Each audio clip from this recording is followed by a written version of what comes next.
usianya, tapi kok bisa ya mereka masuk dengan anak yang baru 1-2 hari itu? Pakai usianya bapak kali. Iya kan bisa.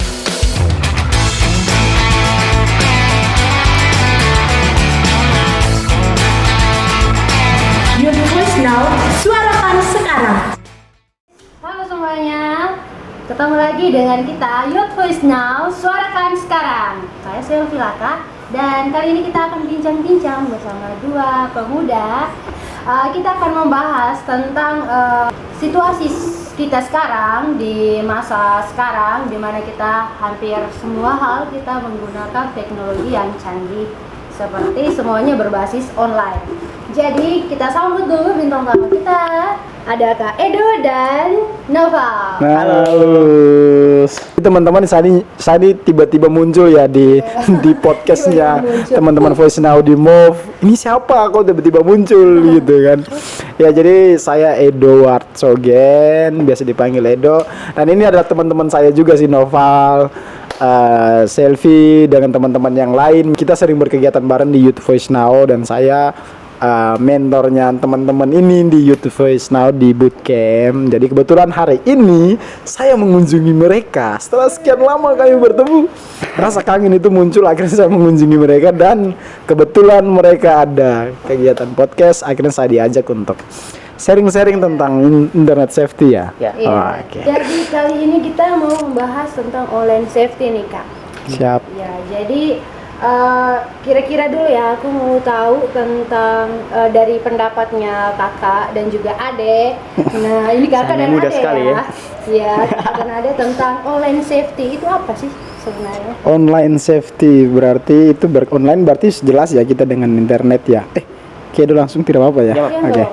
Jadi safety berarti bagi apa namanya kenyamanan bagaimana kita berinternet gitu. Jadi bagaimana caranya sehingga kita sebagai pengguna internet atau ketika kita berada di dunia maya atau online itu sedapat mungkin kita tuh nyaman menggunakan itu gitu, tanpa ada gangguan, tanpa ada apa ya, kalau istilahnya sekarang semacam apa ya, berita-berita yang bikin apa kita jadi merasa toksik kayak gitu. Jadi lebih kepada kita sebagai pengguna media tersebut lebih kepada menjaga hal-hal yang membuat kita tidak nyaman gitu. Jadi kayak gitu. Seperti itu. Jadi kurang lebihnya menurut Kak Edo. Lebih ke kenyamanan ya. Ya, kenyamanan bermedia sosial. Seperti itu. Kalau dari Nova? Oke, kalau dari saya sama seperti Kak Edo tadi, bahwa online safety itu dia lebih ke keamanan digital atau keamanan bagaimana cara kita menjaga privasi kita, menjaga kita punya hal-hal yang ada di sosial media agar jadi online safety itu bagaimana cara kita supaya bisa nyaman untuk bermain media sosial dan lain sebagainya. Gitu. Oke, berarti ini semuanya demi kenyamanan dalam bermedia sosial ya, bermedia sosial. Kira-kira media sosial seperti apa sih yang bisa saja terserang? Maksudnya hal-hal yang tidak safety itu. Maksudnya media seperti apa saja kira-kira? Kalau bicara tentang online safety, pasti arahnya ke media sosial ya, Sylvia. Contohnya adalah kayak di saat-saat sekarang ini kan banyak nih orang-orang nakal, kayak mereka ngehack akun media sosialnya kita, kayak gitu tiba-tiba ada apa namanya konten-konten pornografi yang tiba-tiba muncul di wall media sosial kita. Nah itu salah satu hal yang bikin kita merasa tidak nyaman gitu. Contohnya seperti itu. Jadi apa ya? Nah, bicara tentang online safety, hal-hal seperti itu harusnya bagaimana kemudian kita bisa menghindari itu. Apalagi hal itu terjadi pada usia anak-anak atau usia di bawah remaja lah ya, yang belum bisa kemudian seharusnya dia melihat, menonton atau menerima informasi seperti itu gitu. Jadi bicara tentang online safety ya sangat-sangat penting bagi teman-teman remaja, anak-anak, apalagi anak-anak sekarang kan sudah biasa ya megang-megang HP gitu. Kecil saja sudah punya akun Facebook. Nah, bahkan baru lahir udah punya akun Instagram gitu kan. Sudah cari cuan dari kecil. Cici, sindir. Itu masuk, sabar Novel, itu masuk di eksploitasi anak nggak ya?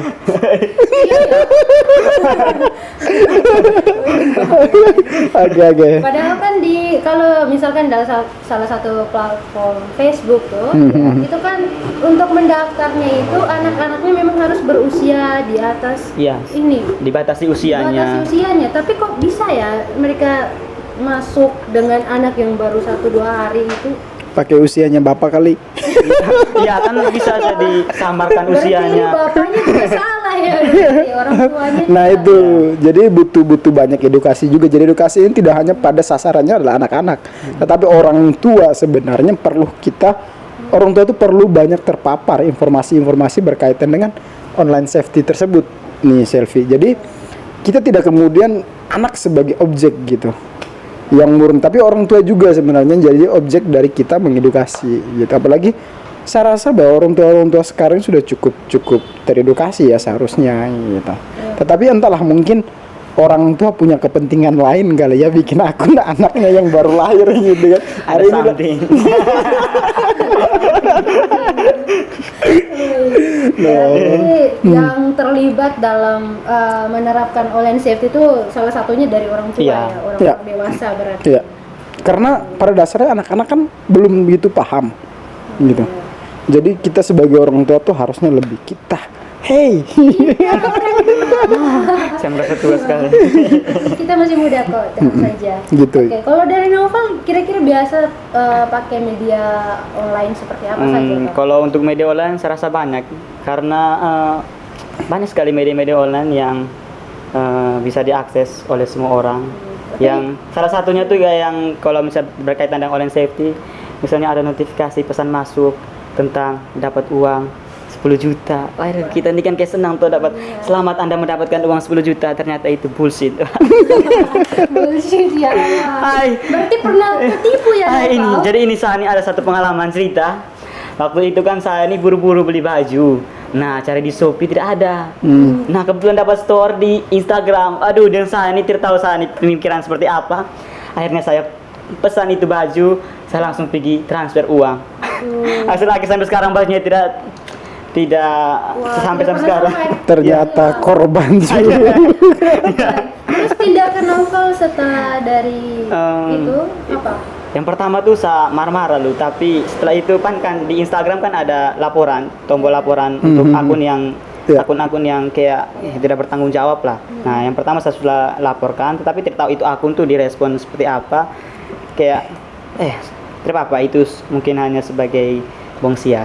Oh, iya. Berarti Novel pada saat ini sudah mengikhlaskan Ya, sudah. itu ya. Sudah ikhlas. Luar biasa. Oke, berarti dari yang tadi saya lihat itu lebih ke penipuan ya. Penipuan sama dengan yang anak-anak itu ya. Ya. Dengan yang konten tidak ini. Kira-kira apa lagi yang selain yang kasus kejahatannya di dalam media online tapi sampai berdampak pada dunia yang nyata? Oh iya. Ya. Kalau kasus yang berdampak sampai ke dunia nyata itu cyberbullying. Cyberbullying. Ya, karena kan kalau bully itu tuh berdampak pada mental anak. Nah, terkadang kata-kata yang dilontarkan atau yang diketik di status media sosial itu menusuk ke hati. Ya, kayak mungkin sampai sindir menyindir, bau-bau fisik, itu kan sebenarnya tidak baik untuk kesehatan mental. Kadang anak-anak tuh mereka merasa insecure, mereka merasa tidak pede dengan apa yang mereka punya. Jadi tiap hari itu mereka banyak overthinking. Seperti saya aja sebenarnya overthinking karena Apa yang kamu banyak sekali overthinking, kata-kata dan sedikit apa ya, konten-konten yang membuat kita tuh overthinking tiap hari. Kayak Iya. iya. Kayak contohnya ya, Novel maksud menggambarkannya dijelaskan Novel bahwa contohnya kayak anak seusia Novel itu sudah punya penghasilan sendiri, dia bisa memamerkan hasil itu. Kemudian Novel kita seusia itu pasti kayak gini, kok dia bisa ya, saya kayak gimana ya, saya kayak gimana ya. Jadinya kadang-kadang kita terpengaruh dalam lingkaran pemikiran itu, overthinking tadi, akhirnya kita tidak bisa mengeksplor ekspektasi kreativitas kita gitu. Jadi akhirnya kita tetap stay di situ, di satu tempat itu, dan tidak akan berkembang lagi karena apa tadi sudah yang Novel sampai insecure gitu. Jadi merasa tidak mampu. Sejatinya sebenarnya kita lihat dari sisi lain, Novel, coba bahwa kayaknya saya bisa dong sama seperti dia gitu. Ayo saya mengeksplor potensi diri saya ini apa gitu. Nah, sebenarnya jadi media sosial, media online ada dua sisi gitu, dua sisi mata uang yang memang tidak bisa lepas, negatif dan positif tuh. Tinggal kita sebagai kaum remaja notabene-nya yang ya punya kemampuan, punya pola pikir yang sudah lebih matang ya daripada usia anak, bisa lebih terbuka, kemudian mulai melihat sesuatu itu dari dua sisi yang berbeda gitu, tidak melulu dari satu sisi gitu.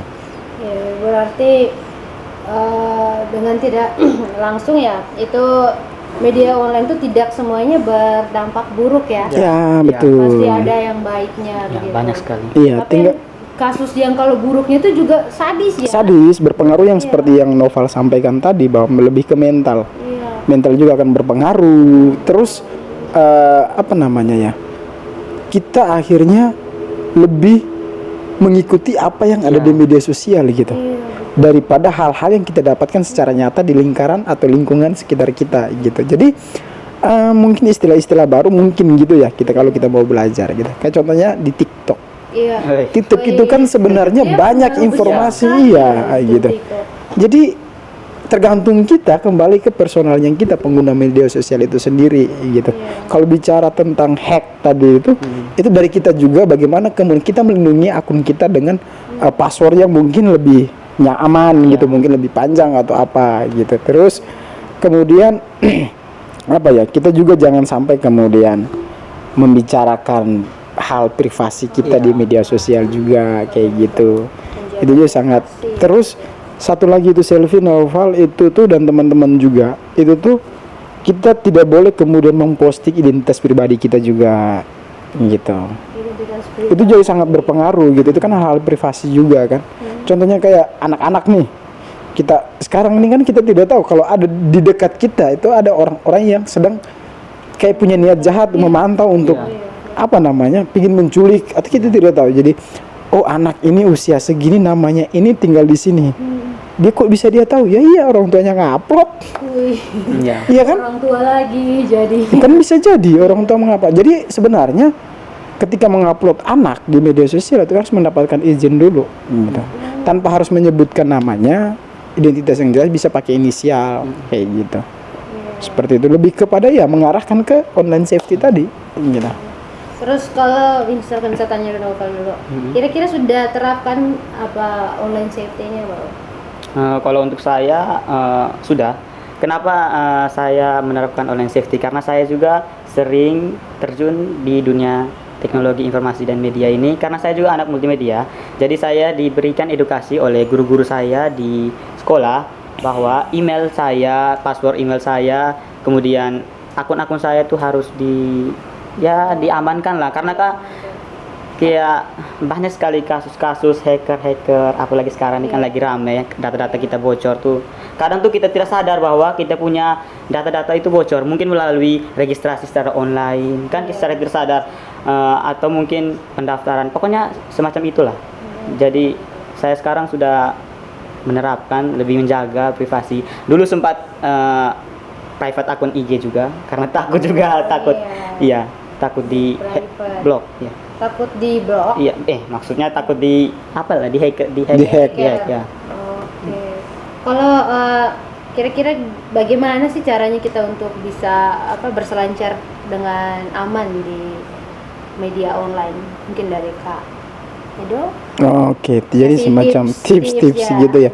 Itu ada sebagiannya sudah Kak Edo sampaikan tadi, bahwa salah satunya yaitu passwordnya jangan sampai orang lain tahu, password akun passwordnya kita. Kemudian hal-hal yang berbau privasi jangan sampai tersebar gitu tuh. Kemudian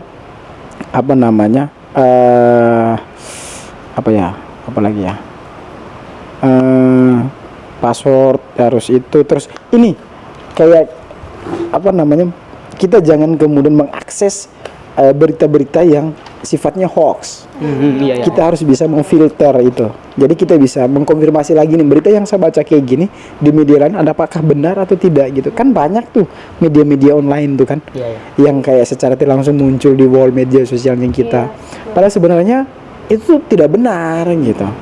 Jadi akseslah media-media sosial atau media-media informasi yang menurut kita itu tuh yang yang bagus gitu, yang memang sudah familiar di masyarakat dan selalu menginformasikan berita-berita yang sesuai dengan fakta, lebih aktual gitu. Itu terus kemudian sama satu lagi itu tuh kita jangan sampai kecanduan menggunakan handphone atau bermedia sosial gitu. Jadi akhirnya kita tuh waktu kita habis di situ. Iya betul. Jadi tidak produktif. Nah, ujung-ujungnya ke situ, tidak produktif. Bangun tidur scroll TikTok. Nah, Kadang sampai ada nih, saya pernah lihat di FYP, mereka simulasi ketika mereka di WC, mereka scroll TikTok. Aduh sudah. Kita ada itu. kerjaan tuh kan. Nah, sampai di situ. Boker sambil scroll TikTok. Ada kasus lain juga yang kemudian pada akhirnya kan sekarang sudah ada undang-undang ITE. Oh iya. Jadi ketika orang sudah merasa tidak nyaman dengan apa yang diperlakukan orang di dunia maya, dia bisa saja Lapor. jadikan itu sebagai kasus dan bisa dipidanakan. Oh iya, Kasusnya seperti itu. Sekarang kan sering terjadi. berarti ada cara amannya ya untuk mengatasi kasus-kasus Iya, di dunia maya gitu. ya. Tidak perlu harus disambung ke dunia nyata untuk jadi kasus lebih besar lagi. Iya, akan lebih kembali ke kita tadi. Maksudnya pasti akan lebih besar lagi ketika yang posisi korban dia merasa tidak puas, kemudian dia akan melaporkan kepada pihak yang berwajib bahwa saya diperlakukan sedemikian di media sosial. Nah, itu kan ada undang-undang yang mengatur itu. Jadi ada dasarnya kemudian membuat dia akhirnya lapor gitu ke pihak berwenang atau polisi atau. Jadi apalagi teman-teman remaja yang emosinya masih labil gitu ya. Dan kebanyakan yang penggunanya itu anak-anak yang masih remaja, Masih remaja. labil lah istilahnya. Iya. Emosinya juga masih belum stabil. Belum stabil. Jadi pada saat masalahnya dunia maya langsung disambung terus ke dunia nyata. Iya. Tidak tahu bagaimana caranya untuk jalan yang lebih Iya. bagusnya, lebih rapi lah untuk mengatasi masalahnya tersebut. Kita mau hampir di bagian akhir, jadi mungkin saya bisa minta Kakak dan juga Nova untuk pesan-pesan untuk teman-teman kita yang suka bermedia sosial tanpa mungkin belum tahu tentang online safety itu seperti apa? Oke, untuk teman-teman di rumah, kita semua sekarang ini sudah tidak terlepas dari teknologi, media sosial dan lain sebagainya. Saya berpesan kepada kita semua lebih hati-hati dalam penggunaan sosial media. Penggunaan sosial media juga bisa menyebabkan dampak-dampak yang buruk bagi kita. Meskipun ada dampak positif, tapi banyak sekali dampak buruk ke kita. Jadi ya itu lebih berhati-hati lagi, jaga privasi kita, jangan sampai bocor. Apalagi untuk teman-teman yang pacaran di luar mungkin bakal tukar akun. Kayak nanti kalau putus itu akunnya orang hacking. Nama kayaknya pernah deh. Kayaknya pernah. Tidak sih, mungkin dari tukar akun. lebih ke apa Cie, ya? tukar Tahu banyak akun. teman-teman yang di sini kan biasa pacaran tuh, bakal tukar akun Instagram, kadang sampai Oh, iya? kayak iya. Iya, Kak. Banyak. Ya, ini namanya bagaimana ya? Oh itu jangan sampai ya teman-teman. Buat teman-teman yang apalagi usia remaja yang berpacaran, please jangan siapapun, bahkan orang tua, bahkan adik kandung, kakak kandung, jangan sampai password akun media kita itu, media sosial kita tuh kasih ke mereka. Itu privasi kita, bos. Adik-adik, please. Jangan sampai ya. Iya, Tolong. itu sudah online-nya tidak safety, pacarannya pacaran juga Nah, tidak sehat lagi. Iya, gitu. iya, Maksudnya iya. ini maksudnya adopsi dari mana nggak ya pacaran seperti itu ya? Tiba-tiba saja Tiba-tiba. Aduh, Mungkin kayak mereka merasa bahwa Mungkin- saling memiliki. Iya, mungkin- jadi satu akun berdua. Lebih ke posesif sebenarnya. Iya, posesif, ya. Soalnya saya pernah juga jadi pernah jadi korban. Saya pikir Selvi pernah jadi korban gitu akun. Bukan tukar akun, tapi lebih ke korban dari yang di sebelahnya tukar akun. Maksudnya Maksudnya ada teman saya, Hah? dia tukar akunnya sama cowoknya, ceweknya. hah? Nah, jadi kan ya karena kecemburuan, padahal kita berduanya tidak ada apa-apa. Oh, Ya, jadi katanya jadinya mungkin dari Kedo gitu. Oke, dari Kedo ya. Benar sih yang disampaikan Novel. Jadi yang pertama mungkin lebih ke apa ya? Adik-adik, teman-teman semua, adik-adik remaja, teman-teman remaja. Yang itu pertama, jangan sampai password akun media sosial kita tersebar ke siapapun. Kemudian teman-teman juga jangan sampai kemudian berusaha untuk lebih ke memblok akun-akun atau informasi-informasinya toksik buat kita gitu. Apalagi mengganggu mental kita, lebih baik kita hindari saja. Terus contohnya kita saya bertemanan nih dengan orang ini, tapi konten-kontennya dia tuh gak edukasi, terus mempengaruhi mental, sudah kita blok aja gitu. Kita blok, apalagi kita juga tidak ketemu dia di dunia nyata, ngapain gitu. Kita blok aja gitu. Karena itu sangat berpengaruh ketika dia memposting sesuatu yang hal-hal yang tidak positif. Ya sudah, kita blok aja gitu. Kalau kayak itu pengalaman yang kayak gitu. Jika teman akun media sosial saya yang jadi followers atau teman di Facebook atau di mana, itu tuh kalau yang diposting sudah tidak sehat, kemudian tidak ada nilai-nilai yang bisa kita dapatkan, nilai edukasinya nggak ada, hiburannya juga nggak ada, maksudnya yang selalu apa ya istilahnya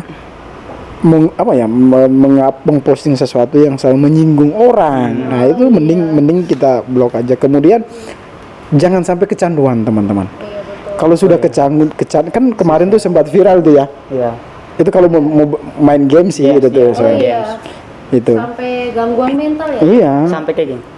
Nah, tangannya gitu. bisa. Terus yang berikut itu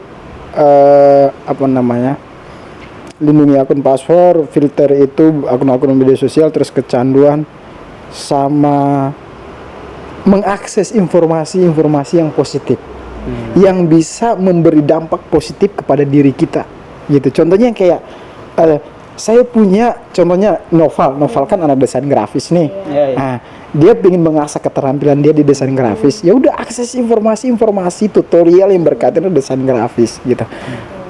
Itu jadi makanya kayak udah sampaikan tadi bahwa dua sisi mata uang bicara tentang media sosial atau internet ini. Ada positif, ada negatif. Tinggal kita sebagai pengguna mau ke positif atau yang negatif, itu kembali ke kita. Nah, dan sebaiknya ke positif. Iya. Karena kalau negatif bukan hanya ke diri yang pemikir itu sendiri, tapi bukan ke orang lain juga. Betul sekali gitu. Terus jangan sampai kita juga jadi pelaku memposting hal-hal yang seperti itu, menyinggung teman. Terus kayak pokoknya membuat orang lain merasa tidak nyaman ketika melihat postingan kita kayak gitu. Satu nasihat.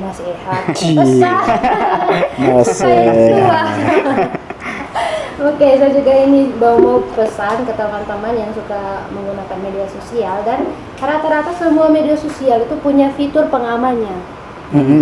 Semua punya fitur pengamannya. Tinggal dari kita saja yang kayaknya sepertinya belum tahu fitur pengamannya seperti apa. Jadi mungkin teman-teman yang sering bersosial media seharusnya tahu itu fiturnya pasti ada. Jadi gunakan fiturnya baik-baik biar tidak terjerumus dengan hal-hal yang negatif. Bisa jadi juga dan juga selain itu seperti yang tadi Kak Edo omong juga, jangan sampai kita menjadi pelaku ya. Pelaku itu bahaya sekali. Mungkin menyambung yang fitur keamanan itu kayak mengakses akun kita 2 kali gitu ya, maksudnya kayak verifikasi verifikasi keamanan. Kalau di Google itu yang saya tahu ada verifikasi keamanan 2 langkah. Terus kalau di Facebook itu terkait postingan, itu kan bisa disaring sebelum dia muncul di wallnya kita, bisa kita sembunyikan atau kita blok juga, laporkan, kan semuanya ada laporan.